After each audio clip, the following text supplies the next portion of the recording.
sur la plateforme audio de l'église Fireplace. Nous avons préparé ces messages dans le but de vous permettre de rencontrer Jésus et de le placer au centre de votre vie. Notre prière est que vous soyez vraiment touchés alors que vous écoutez ce message. Bonjour tout le monde. Ça va? J'ai envie de commencer par une petite histoire. Un truc tout bête qui m'est arrivé il y a des années de ça. Quand j'avais 20 ans, 21 ans, j'étais tellement fauché que ce que je mangeais, mon alimentation, c'était des pâtes, de l'huile d'olive et du Maggi. Et je mangeais ça tous les jours. J'étais à un niveau où j'essayais de démarrer quelque chose dans ma vie professionnelle et donc je n'avais pas de rémunération. Et j'étais tellement fauché que c'est ça. Donc c'est ça en fait qui a fait que j'ai pris du poids. C'était de manger mal en fait. Aujourd'hui, je paye les conséquences. Et j'étais tellement fauché qu'à côté de ça, j'étais responsable d'un groupe de jeunes dans une église réformée. Donc j'habitais à ce moment-là Poissy et je dois aller jusqu'à une ville qui s'appelle, je crois que c'était Meulan à l'époque, pour aller m'occuper de ce groupe de jeunes. Et je ne sais pas si ça vous est déjà arrivé d'être dans une situation comme celle-là, mais on veut surtout en parler à personne, qu'on n'a pas d'argent. Et quand vous vous retrouvez un samedi soir, que vous devez aller vous prêcher l'évangile devant un groupe de jeunes et que vous ne savez absolument pas comment y aller et que vous avez pas envie de dire ce qui se passe, de dire bah voilà, j'ai pas d'argent pour prendre le train, le bus ou quoi que ce soit, et ben du coup je me retrouve devant un vrai problème là. Et heureusement que le Seigneur m'a pas demandé plus d'humilité encore à ce moment-là. Mais la réalité, c'est que je savais que Dieu me demandait d'aller ce soir-là, là-bas. Et le seul moyen pour moi d'aller là-bas, c'était de prendre le bus, si je voulais appeler personne pour m'aider. Et donc ce que je fais à ce moment-là, eh ben, j'ai pas un rond en poche, pas un sou, et je décide d'aller quand même en direction du bus. Et il y a un truc très important pour moi, j'ai jamais sauté la barrière du métro personnellement. Hein. Je dis, ça peut peut-être vous être arrivé, je vais pas vous pointer du doigt, vous juger, mais c'est un truc, moi, j'arrive pas à le faire. C'est niette. Il faut que je trouve un moyen légal de pouvoir prendre les transports. Et là, comment je fais si j'ai pas un centime en poche pour pouvoir prendre le bus? Sinon, rentrer et puis faire comme si bip, vous savez, ou un truc comme ça. Et franchement, je sais pas quoi faire. Je sais pas quoi faire. Et j'y vais en sachant pas ce qui va se passer. Je dis, ok Seigneur, ne me permets pas d'être dans l'illégalité. Vous savez, moi j'ai 20 ans, j'ai peur d'être dans l'illégalité à ce moment-là. Aujourd'hui, j'ai plus peur du tout, vous savez. Aujourd'hui, on regarde tous des séries en streaming, on n'a peur de rien, évidemment. Alors, je vais en direction de ce bus, je monte dans le bus, et là, honnêtement, c'est un grand moment où je vois le chauffeur, vous savez, qui est aussi le vendeur de tickets quand même, hein, et je lui dis, je m'apprête à lui dire, j'ai pas d'argent, monsieur. J'ai pas d'argent, mais j'aimerais prendre le bus. Est-ce que c'est possible que je vous rembourse dans quelques jours? Enfin, c'est un truc complètement fou. Je sais pas ce que je vais lui dire, je sais pas s'il va me répondre. Et donc, je commence, je fais bonjour monsieur, en fait, et là, il me dit, voilà monsieur, je vous arrête tout de suite. La machine ne fonctionne pas aujourd'hui, donc je pourrais pas vous vendre de tickets, donc c'est bon, vous pouvez y aller.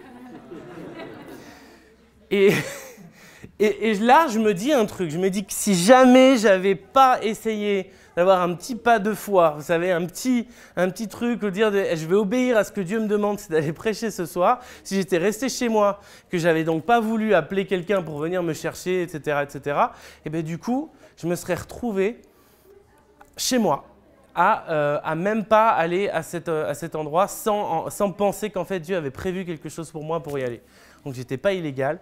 J'ai pu prendre mon bus. Alors vous allez vous dire, ok, mais il est rentré comment le bonhomme? Bon là c'était plus facile, vous êtes là et tout, et puis à un moment, par grâce, il y a quelqu'un qui vous dit tu veux pas qu'on te ramène? C'est sur notre route, là, les parents des enfants, et tac, et hop, on m'a ramené.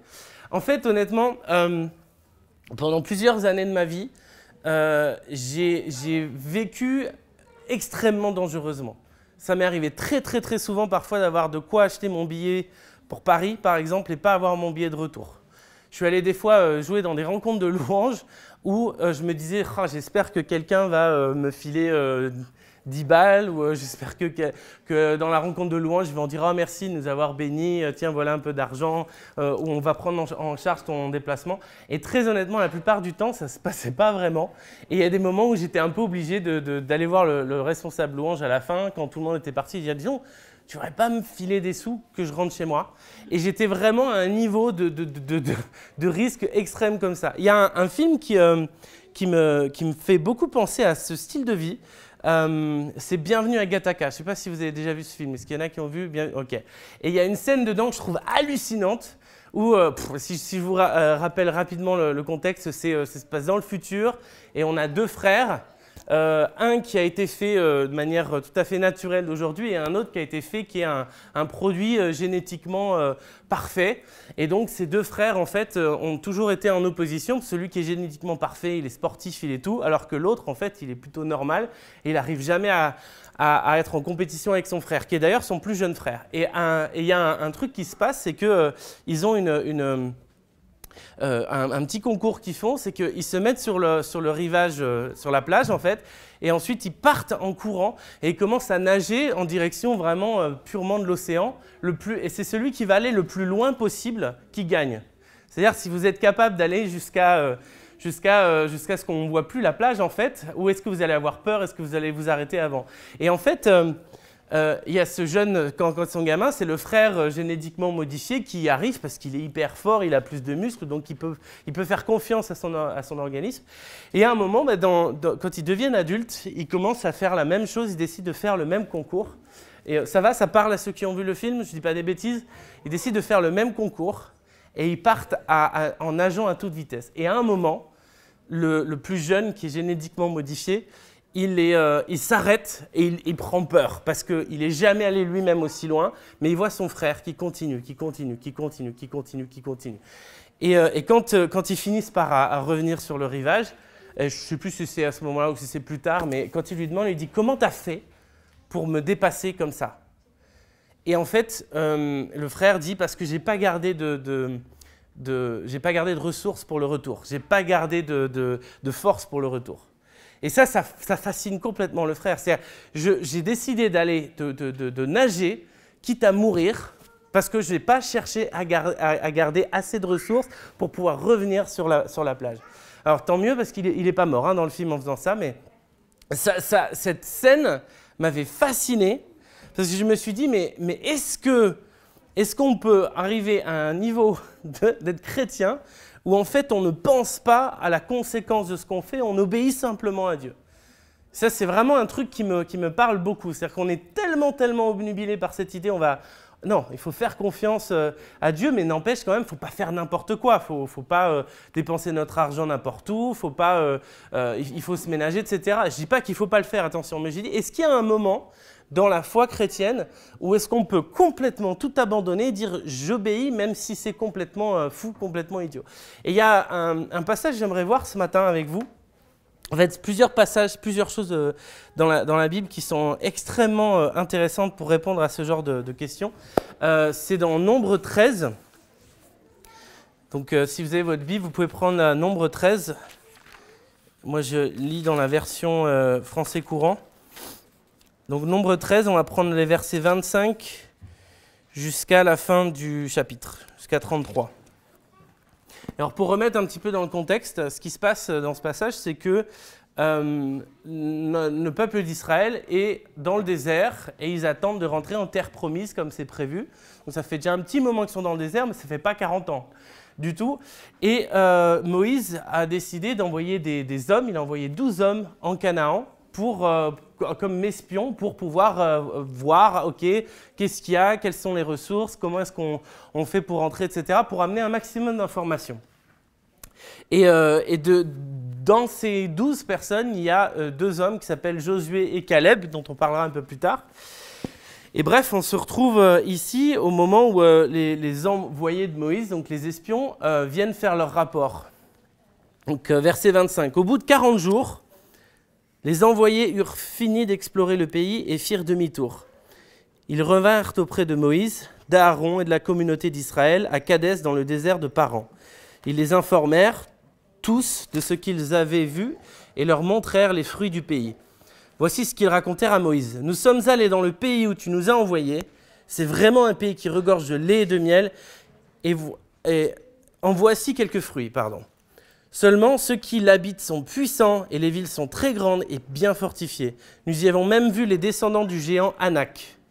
Les Amalécites habitent la partie sud du pays, les Hittites, les Jébusites et les Amorites, la région montagneuse, et les Cananéens, la côte méditerranéenne, ainsi que la rive du Jourdain. » Caleb fit taire ceux qui se mettaient à critiquer Moïse, puis s'écria « Allons-y, nous nous emparerons de ce pays, nous en sommes capables. » Mais les compagnons de Caleb déclarèrent « Nous ne pouvons pas attaquer ces gens, ils sont bien plus forts que nous. » Et ils commencèrent à dénigrer devant les Israélites le pays qu'ils avaient exploré. Ils disaient « Le pays que nous avons exploré est un pays qui fait mourir ceux qui viennent y habiter.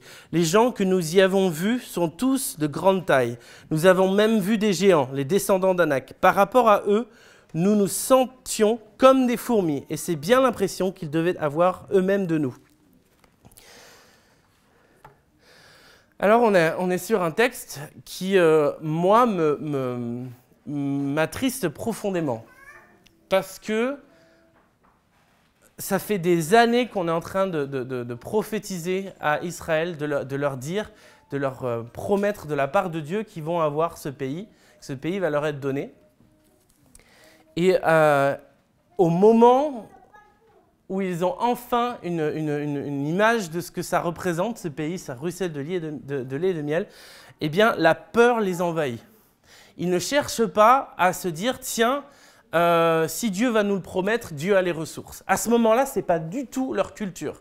Leur culture, c'est une culture de peur, c'est une culture d'esclaves, c'est une culture de personnes qui n'ont pas connu la liberté, qui n'ont pas connu la conquête, qui n'ont pas connu... Et donc, ils ont une telle culture, c'est une génération tellement difficile de ce point de vue-là, qu'ils ne peuvent pas imaginer une seule seconde qu'ils peuvent conquérir ce pays. Et heureusement, il y a deux personnes, là dans ce texte, c'est Caleb d'ailleurs, mais Josué, on apprend plus tard qu'il était vraiment avec Caleb là-dessus, qui eux disent, mais non, on peut le faire, c'est à nous, on le prend, on va prendre ce que Dieu nous a donné. Mais le problème, c'est qu'il y a une espèce de cancer, de virus qui est en train de se propager dans le peuple d'Israël à cause de ces espions qui viennent et qui disent, non, c'est pas possible, les gens sont trop grands, les villes sont trop fortifiées. On ne peut rien faire, on ne peut pas y aller, ce n'est pas possible. Et là, à ce moment-là, il y a cette peur qui s'empare de tout Israël, et Israël ne rentre pas dans sa destinée. Je le dis très clairement, je suis convaincu que Dieu avait une porte très grande ouverte pour qu'Israël ne passe pas 40 ans dans le désert. Mais la conséquence de ça, et on l'apprend dans le chapitre 14, la conséquence de ça, c'est que Moïse va tout faire pour empêcher la colère de l'Éternel d'être sur Israël. Et l'Éternel va dire non, c'est fini. J'étais prêt à vous donner tout ça. Je vous ai donné, j'avais les ressources, j'avais tout qui était prêt. Et maintenant, vous n'allez pas rentrer. Votre génération, tous ceux qui ont quitté le sol, qui ont quitté l'Égypte aujourd'hui et qui sont là, il va se passer 40 ans. Comme vous avez passé 40 jours en tant qu'espion, eh bien, il va se passer 40 ans jusqu'à ce qu'enfin Israël puisse rentrer, parce que je vais lever une nouvelle génération qui sera différente de la vôtre. Moi, quand je lis ce passage, j'arrête pas de penser à qu'est-ce que c'est que le désert, comment est-ce qu'on peut représenter le désert aujourd'hui dans notre vie actuelle. Et quelle est notre attitude dans le cadre de ce désert? Moi, j'aime bien représenter souvent le désert spirituel de la France dans lequel on est. D'accord? Il y a quelque chose de très puissant et très profond quand on parle de 1% à peu près d'évangéliques, quand on parle d'un pays qui a quand même eu très peu de chance pour grandir spirituellement dans ces 60 dernières années, quand on parle d'un pays qui a vraiment, on compte les chrétiens sur les doigts de nos mains autour de nous. J'ai cet ami, vous savez, qui était venu il y a 2 semaines, Elias, qui lui, il raconte une histoire qui est intéressante. Il a été touché par la France, il est américain, il a été touché, son cœur a vraiment été touché pour la France quand il était dans le train, qu'à un moment donné, il voyait plein de jeunes qui étaient en train de faire des bêtises un peu, bon, mais rien de grave, et qui commençaient à jouer avec la porte du train, etc., qui rigolaient et tout. Vous avez certainement vu ça déjà dans le train. Et en fait, Dieu lui parle et lui dit « Est-ce que je les aime ?» Et il dit, quoi Seigneur? Et Dieu lui reparle à nouveau, il dit, est-ce que je les aime? Et là, il dit, ben oui Seigneur, tu les aimes. Et là, en fait, il est bouleversé, il commence à se mettre à pleurer parce qu'il se rend compte que ces jeunes, pour la plupart, risquent de naître, grandir, vieillir, mourir sans avoir jamais eu quelqu'un qui va leur parler vraiment du Seigneur. Parce qu'on est dans un pays comme ça. On est dans un pays comme ça, où le vrai évangile qu'on doit annoncer n'est pas annoncé aujourd'hui. Et c'est encore le cas. Et je pense vraiment, et j'aime pouvoir dire que, et j'accepte, je pense que c'est important d'accepter que cette période de plusieurs dizaines d'années dans laquelle nous avons été en France est une période de désert. Alors ce qui se passe, c'est qu'il y a une bonne nouvelle quand même, c'est qu'à un moment donné, on sort du désert pour rentrer en terre promise. Et on peut prendre, on ne va pas forcément le lire, mais on peut prendre Josué. Et on va regarder un petit peu ce qui se passe au moment, 40 ans plus tard. Qu'est-ce qui se passe avec notre peuple d'Israël? Qu'est-ce qui a changé concrètement dans le cœur de ce peuple? Et alors, quand c'est le moment où Moïse est décédé, Moïse représente la génération d'avant. Donc c'est vraiment la meilleure représentation de tous ceux de la génération d'avant qui sont décédés. Dieu dit c'est maintenant le temps et il appointe Josué et Josué va partir et conquérir Canaan. Alors il y a déjà un truc qui est très intéressant, c'est qu'en fait, et je trouve que c'est super intéressant d'un point de vue spirituel, on a l'impression que Canaan est conquise à partir du moment où ils passent le Jourdain et ils arrivent et ça y est, ils vont conquérir Canaan. La réalité, c'est qu'il y a déjà une partie des territoires qui a été conquis en fait pendant les 40 ans. Ça, on le dit rarement, en fait, mais il y a eu quand même quelques combats qui ont été faits, il y a eu quelques petits territoires qui ont été conquis. Et moi, ça me rappelle effectivement la France aussi. Spirituellement, je sens qu'il y a quand même des territoires qui ont été conquis vraiment pour l'Éternel ici. Et ce n'est pas comme si on attendait patiemment qu'un réveil s'installe dans notre pays. Je pense qu'il y a vraiment des soubresauts de réveil qui sont arrivés à plusieurs moments, etc. Donc, je trouve que c'est intéressant de noter. Et ce qui va se passer ici, c'est que... pour pouvoir prendre Canaan, il va falloir faire exactement à la lettre ce que Dieu a fait. Pendant 40 ans dans le désert, Dieu a préparé Israël au travers de règles absolument hallucinantes, incroyables, des règles qui sont impossibles à garder, pour pouvoir préparer leur cœur, pour pouvoir les mettre vraiment à part pour ce que Dieu a prévu pour eux. C'est-à-dire que pendant 40 ans, même si c'est un moment difficile et que c'est une conséquence du manque de foi d'Israël, pendant 40 ans, Dieu va vraiment utiliser le désert pour préparer spirituellement Israël. Et ce qui se passe à ce moment-là, au bout de ces 40 ans, c'est que la nouvelle génération qui n'a pas été esclave, mais par contre qui a grandi dans le désert, elle a une soif, une énorme soif qui est en train de se mettre en place. Et cette nouvelle génération va être vraiment une génération, en tout cas au départ, après les choses vont changer évidemment, mais ça va être une génération d'obéissance. Et il y a un plan qui est mis en place par Dieu au travers de Josué qui fait un peu halluciner. Par exemple, je donne des exemples parce que je ne pourrais pas tous les noter, mais pour traverser le Jours-Dun, Dieu va demander à ce que les prêtres, les Lévites, tiennent l'arche de l'Alliance dans le Jourdain. L'eau va s'enlever, l'eau va se retirer pour qu'ils puissent traverser à pied sec. Et ensuite, Dieu dit, vous allez prendre, chacun d'une tribu d'Israël va prendre, et désigne des gens, va prendre une pierre à l'endroit où l'arche de l'Alliance est posée pendant toute la traversée, et vous allez construire un autel à tel endroit. Et il n'y a que des trucs là-dessus qui n'ont absolument aucun sens. Et pour moi, ce qui a le moins de sens pour nous, c'est la prise de Jéricho. Donc ils arrivent devant Jéricho, et là, il faut qu'ils fassent le tour de Jéricho une fois, chaque jour, pendant 7 jours, avant de prendre Jéricho. Et je sais, j'ai vu un reportage une fois, il y avait des scientifiques qui essayaient de trouver est-ce qu'il n'y avait pas quelque chose d'électromagnétique qui s'était formé, vous savez, pour que vraiment, en fait, il y ait un truc scientifique qui se passe pour que les murailles de Jéricho tombent, etc. Non, là, vraiment, il n'y a rien de logique, il n'y a rien de sensé. Ils vont faire le tour comme ça de Jéricho avec leur trompette. Et le 7e jour, c'est le moment où Josué dit « Allez hop, c'est bon, on y va, on rentre », il crie, et bam, les murailles s'effondrent. Et il y a à nouveau un truc qui se passe, c'est qu'il faut faire exactement ce que Dieu dit. De la même manière, à Jéricho, il faut être hyper clair, on ne prend rien pour nous, on ne se constitue pas de trésor à l'intérieur une fois qu'on va piller. C'est une règle hyper claire, hyper simple, donc qui demande à ce que tous les Israélites ne constituent pas de trésor pour eux-mêmes. Évidemment, il y en a un qui va le faire. Et là, à partir du moment où il y en a un qui va le faire caché. Et personne ne le sait. Et à partir de ça, ils vont essayer de prendre une autre ville, qui est la ville d'Aï. Et là, ils vont perdre leur combat. Et donc, ils ne savent pas pourquoi. Tiens, on a fait tout ce qu'il fallait, machin. Et donc, il y a un truc aussi un peu hallucinant, où ils sont vraiment dans l'écoute de Dieu, c'est qu'ils vont mettre toutes les tribus d'Israël devant eux, et ils vont y aller, mais c'est assez fou, ils vont se laisser conduire vraiment par l'Esprit Saint pour dire, ok, qui a péché, dans quelle tribu? Et là, d'un coup, c'est un peu limite, tiens, c'est cette tribu qui a péché. Et ils s'avancent, et donc toutes les autres tribus se reculent. Ok, dans cette tribu, de quelle sous-tribu on parle? De quelle famille on parle, etc. Ah, c'est cette famille. Et j'imagine un petit peu la tête du gars qui a péché, vous savez. Il a fait non, arrête. C'est vraiment jusqu'à ce qu'ils arrivent à lui. Et là, le gars, il n'a pas le choix, il est obligé de faire bon, bah oui, effectivement, je me suis procuré. Et alors là, c'est très dur parce qu'en fait, parce qu'il a péché et parce que la loi est très, très, très difficile, il va être tué, lui et les membres de sa famille.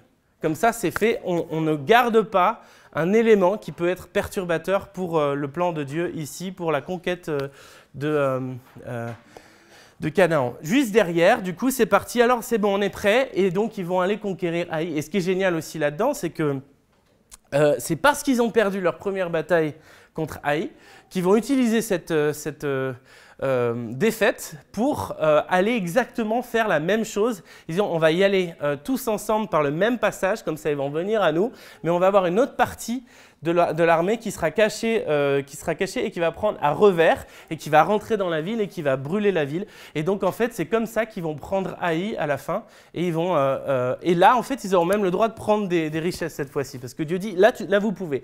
En fait ce qui est vraiment intéressant c'est pour toute la partie de la conquête de Canaan, toute la partie qu'il y a pendant les 40 ans dans le désert, on n'est que sur des règles qui paraissent complètement folles, qu'on ne peut pas comprendre, qui n'ont aucun sens.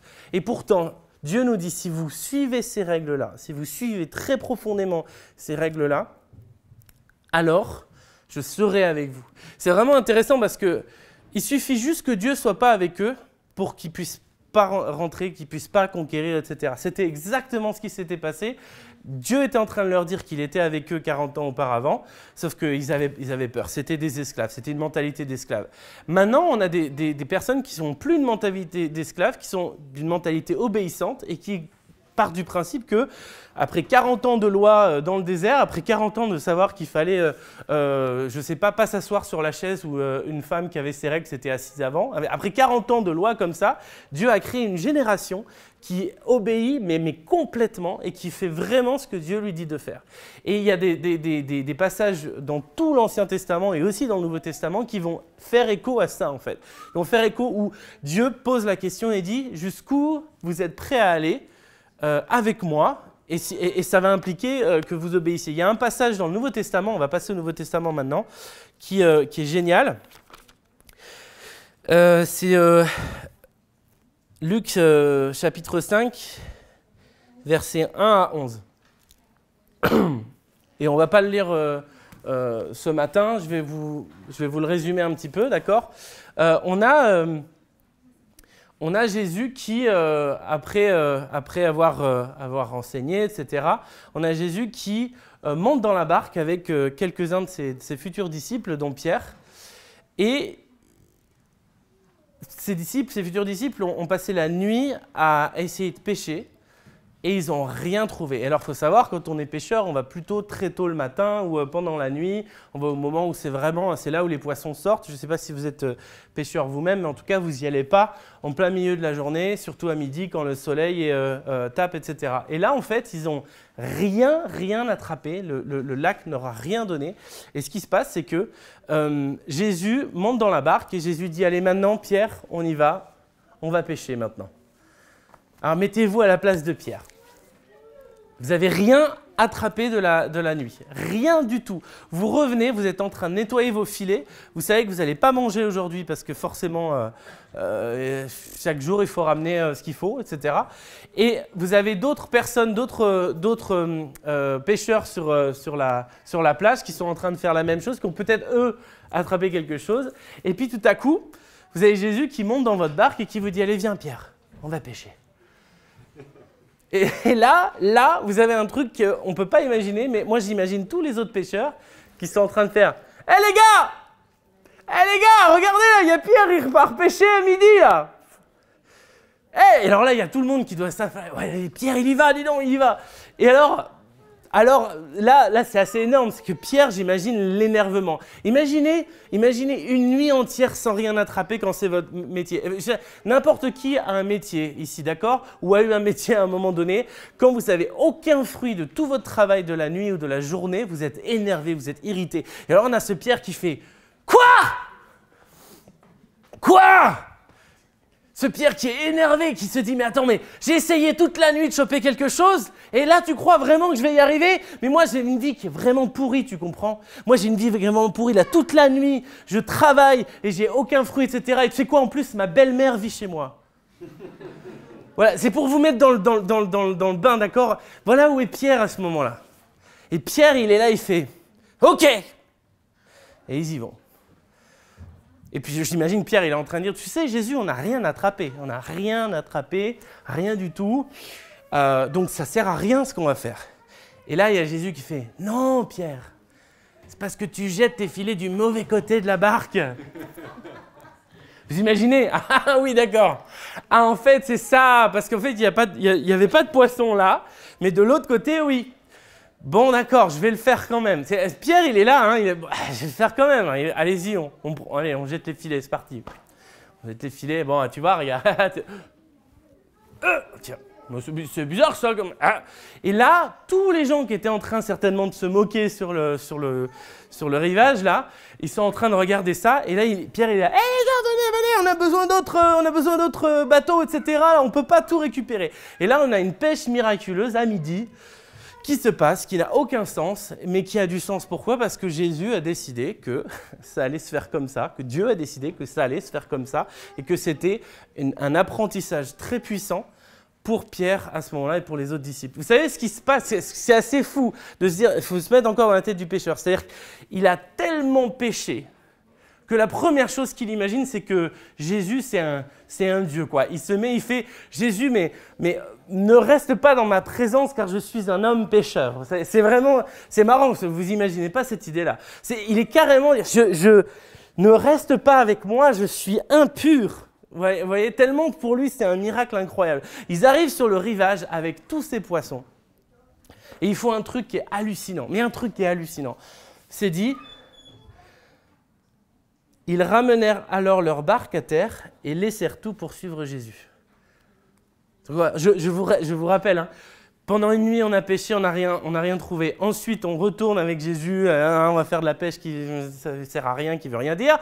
Et puis, tout à coup, pêche miraculeuse, tout le fruit de notre travail enfin récompensé, on arrive et qu'est-ce qu'on fait? On laisse tout.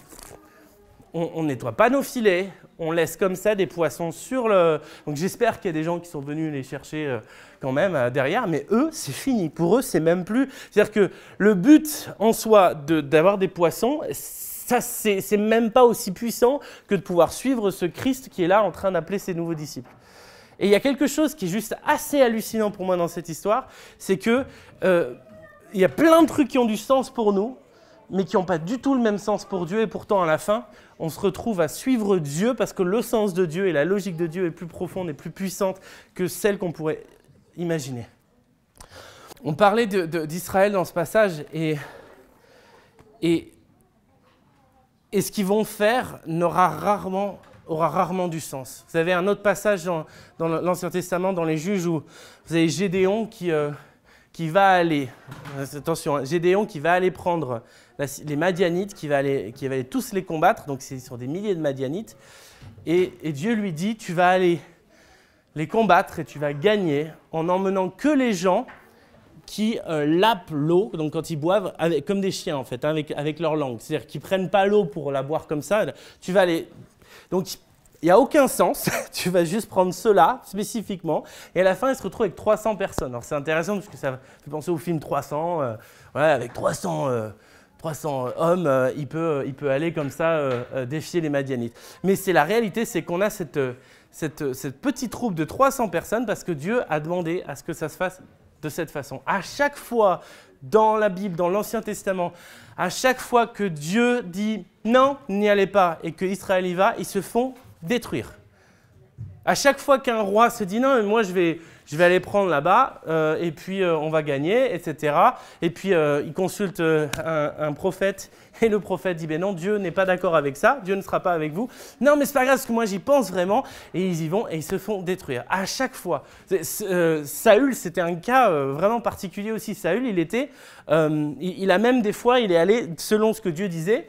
Vous allez gagner, donc il y va, mais par contre, vous ne prenez rien, vous laissez rien, personne vivant, vous ne prenez aucun de leur bétail, vous tuez tout. Mais lui, il dit, bah non, et il prend tout le bétail. Et c'est à partir de ce moment-là où Dieu, en fait, n'est plus avec ça. Il dit, je ne peux pas être avec un roi qui ne fait pas ce que je lui demande de faire. Tout l'Ancien Testament, en fait, il est là pour profondément toujours nous heurter dans notre propre système de valeurs. Il y a des choses qui sont logiques, il y a des choses qui ont du sens pour nous en tant qu'être humain, mais qui n'ont aucun sens pour Dieu. Et on ne pourra jamais comprendre, on ne pourra jamais vraiment sur Terre tangiblement comprendre tout ce que Dieu est en train de faire, mais la réalité c'est que quand Dieu parle, on doit obéir. Alors maintenant j'aimerais vous parler, j'aimerais prendre tout ça là, et j'aimerais bien le mettre sur nos générations à nous en fait, aujourd'hui. Qu'est-ce qui se passe dans notre monde, dans notre société aujourd'hui, où est-ce qu'on en est, etc. Quelles sont les générations qui sont en train de prendre de la place dans notre société. Et bon, la réalité, vous le voyez peut-être, c'est la fameuse génération Y est en train de prendre petit à petit sa place, beaucoup plus lentement que des générations auparavant. Génération Y, c'est la génération des gens qui sont nés à peu près début des années 80 jusqu'au début des années 2000. Alors il y en a qui vont dire ouais, c'est sur 15 ans, c'est sur 20 ans, mais voilà. Beaucoup d'entre nous ici sommes de cette génération. Et on pourrait tout à fait expliquer avec la Bible qu'il y a un appel, il y a une bénédiction ou il y a une malédiction, il y a quelque chose de particulier sur une génération. Dans la Bible, c'est assez clair dans ce qu'on voit. Pendant 40 ans, une génération, elle ne va pas pouvoir voir la terre promise. Et une autre génération va pouvoir y aller.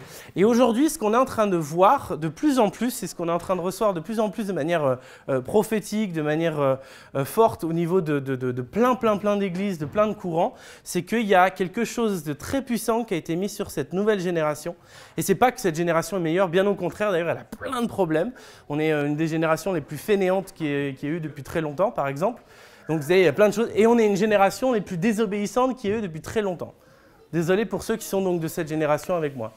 On est vraiment une génération hyper désobéissante. Donc du coup, si jamais il y avait des promesses pour notre génération, s'il y avait jamais des choses vraiment qui étaient censées nous appeler à entrer en terre promise, c'est-à-dire entrer dans une période de réveil puissante pour notre pays, eh bien, là où ça coincerait, ce serait peut-être sur le côté de l'obéissance. Et c'est pour ça que je voulais vous parler de ça aujourd'hui, c'est que il va y avoir, dans les temps à venir, il va y avoir des choses hyper importantes qui vont se passer, qui sont déjà en train de se passer spirituellement, des choses qui se mettent en place. Et il y a cette nouvelle génération qui prend petit à petit la place, parce que c'est normal, c'est une génération très marquée, la génération Y, et qui, d'ici 20 ans, tous les leaders de toutes les entreprises dans le monde, tous les présidents et présidentes du monde, etc., les rois, etc., viendront de cette génération. Et il y a un vrai problème, en fait, il y a une vraie cassure avec cette génération, une énorme cassure, parce que les générations d'avant ne font pas confiance à cette génération. C'est un problème majeur. Et ça se comprend. Ça se comprend complètement. Dans le milieu du travail, par exemple, vous avez beaucoup de gens qui sont dans la génération, donc des gens de plus de 50 ou 60 ans, qui sont souvent les leaders dans les grosses entreprises, qui n'arrivent pas à comprendre comment fonctionne cette génération Y. Ils ne comprennent pas, il y a des clashs sans arrêt, parce que la génération Y, elle n'a pas forcément envie de dire oui à son patron. Et ça, c'est un truc qui est vraiment très puissant et très profond dans notre société maintenant.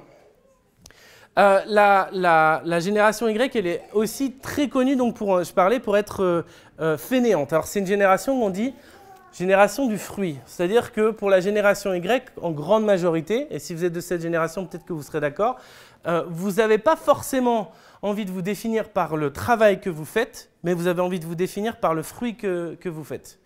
C'est-à-dire que si vous pouvez bosser 10 heures par semaine et faire autant que quelqu'un qui bosse 40 heures, vous pourriez éventuellement prendre, moi je veux bien bosser 10 heures par semaine parce que si j'ai du temps pour sortir avec mes amis, jouer à la console ou des choses comme ça, c'est une génération qui a complètement baigné dans cette idée-là.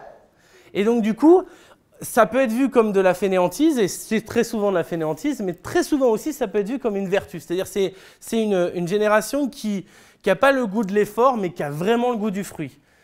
Et moi, j'aime bien des fois faire des réunions avec notre génération. Je me souviendrai toujours d'une réunion Pulse qu'on a faite. Je crois que Niki était là à l'époque. C'était un pasteur d'une cinquantaine d'années. Et c'était le seul qui était de l'ancienne génération, qui était là pour faire une réunion sur les jeunes. Et on était 4 ou 5 jeunes. Et on a cette réunion. Et à un moment donné, au bout d'1 heure, on dit « Ok, c'est bon, c'est plié, c'est fini ». On a fait une réunion d'1 heure, une réunion pour organiser tout un événement pour des jeunes. Et le pasteur, il ne savait pas quoi faire et dire. Il était là « Je ne comprends pas, nous pour faire ça, il faut des réunions de 6 heures. On se donne rendez-vous à 18 heures, à minuit, on y est encore à discuter, à débattre et tout ».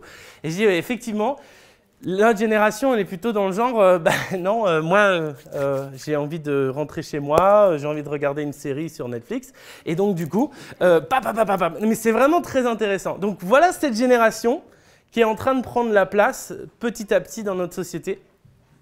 Et il y a une bonne nouvelle, c'est que si cette génération, et moi je le crois fermement, est appelée à vivre et à vraiment vivre le réveil en France, il y a aussi des Josué et des Caleb. Je ne suis pas en train de mettre de côté les générations d'avant. Il y a des Josué et des Caleb, il y a des gens qui viennent aussi avec cette mentalité qui n'est pas une mentalité d'esclave spirituellement, qui sont vraiment des gens qui sont ouverts à tout ce que Dieu peut faire complètement. Et ces gens vont rentrer avec cette génération dans quelque chose de nouveau. J'avais à cœur de vous prêcher ça, parce que quand je priais vraiment par rapport à l'Église, je me disais, mais c'est incroyable le nombre de personnes dans notre Église qui sont de cette nouvelle génération. Et il y a un vrai... je sais que Nathan a déjà même enseigné là-dessus quand il est allé à Strasbourg devant plein d'églises. Il parlait de ce que ça implique de laisser la place, de donner la relève à une génération. En fait, on est une église, une des rares églises qui, puisqu'elle s'implante avec beaucoup de la nouvelle génération, qui ne va pas vraiment avoir un problème à gérer une question de relève en fait. Mais le nombre d'églises évangéliques sur Paris, sur toute la France, sur le monde entier, qui ont donc des leaders qui sont plus âgés et qui cherchent la relève et qui cherchent à faire confiance, mais qui n'y arrivent pas pour plein de raisons, parce qu'effectivement, ils jouent aux jeux vidéo et ils sont fainéants. C'est vraiment le premier truc. Et bien, du coup, il y a une cassure et il y a un profond problème que le diable est en train d'utiliser dans ces églises pour dire, OK, si vous ne trouvez pas les moyens de transmettre à cette génération, vos églises ne vont pas pouvoir perdurer. Et ça, c'est un vrai problème vraiment violent dans l'église aujourd'hui. Donc, ce que j'avais à cœur ce matin, c'est de dire, j'aimerais vraiment qu'on se lève tous ensemble et on peut se lever maintenant, allons-y. Et si vous vous identifiez dans une ancienne génération, donc pas dans la génération Y, je vais vraiment vous demander de faire partie des gens qui prient en fait, des gens qui disent non seulement vous voulez prier pour cette nouvelle génération, vous voulez prier pour quand même une grande partie de cette église qui est ici, et en même temps vous voulez vous associer à eux, parce que le but c'est pas du tout de dire ok allez hop, c'est vous, c'est à vous, je vous donne la relève et puis moi je m'en vais, pas du tout. Vous voulez vous associer à eux, mais associer à ce que Dieu va faire au travers de cette génération. Ce message ce matin, il peut être très avant-gardiste, c'est-à-dire peut-être que le fruit de ce qu'on voit ce matin risque de se voir plutôt dans 3, 4 ou 5 ans. Je sais pas, j'espère que ça va se voir rapidement, mais la réalité c'est qu'il y a un vrai appel aujourd'hui de la part de Dieu très très profond pour cette génération, de dire ok, prenez votre place. Et je vais vous demander de prier sur 2 choses pour notre génération. je vais vous demander de prier sur la valeur de l'effort, en fait. C'est-à-dire que vraiment, Dieu donne une valeur de l'effort à notre génération. Et je vais vous demander une deuxième chose, c'est de prier par rapport à l'obéissance et l'esprit de rébellion, qui est très très très fort aussi dans notre génération. Comme je l'expliquais tout à l'heure, vous n'aimez pas dans notre génération avoir quelqu'un qui vous dit de faire quelque chose et de ne pas questionner ce qu'il vous a demandé de faire. Vous questionnez dans cette génération tous les commandements en fait, qui sont donnés. Donc forcément, ce que je vous donne avec les 10 commandements, etc., tout le peuple d'Israël, c'est quelque chose qui paraît complètement impossible pour notre génération. Donc j'aimerais vraiment, je vous rappelle encore, prier pour ces deux parties-là. La première, c'est la valeur de l'effort qui est importante. Et deuxième, c'est vraiment prier contre un esprit de rébellion. Merci d'avoir écouté ce message enregistré à l'église Fireplace à Paris. Si vous souhaitez avoir plus d'informations sur nous et nos activités, rejoignez-nous les dimanches matins à 10h30 au 78 rue de Sèvres. Ou bien connectez-vous sur notre page Facebook ou sur notre site web églisefireplace.com.